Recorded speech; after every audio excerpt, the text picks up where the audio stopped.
So George Orwell wrote his book 1984 in 1949. So he foresaw 35 years. Hopefully he was wrong in most of the forecasts he has made.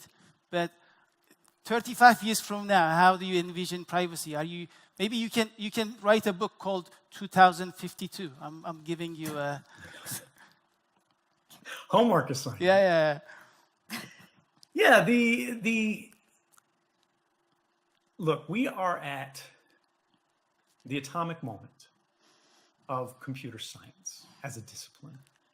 This is a technology of science that, as in the last century with physics, right, creates great promise. We have discovered something incredible that has the potential to liberate humanity in a new way. We have a new kind of energy that is available to our civilizations. At the same time, some people have found out ways to use this technology not for creation, but for destruction. We have the digital equivalent of an atomic problem. We have never been more vulnerable. At the same time, we are making more progress to combating this problem, to understanding this problem than we have before. But we still have enormous meshes of systems, of networks, fabrics that surround every life, everywhere, even if you don't own a smartphone, even if you don't own a computer. When you go to the hospital, right, they rely on electronic records. When you try to make payments somewhere, they rely on electronic records. And many of the standards, the protocols underlying these systems were designed and built in the 1970s, the 1980s. They gave no consideration at all to security. And we see this most prominently in mobile phone networks and in payment networks.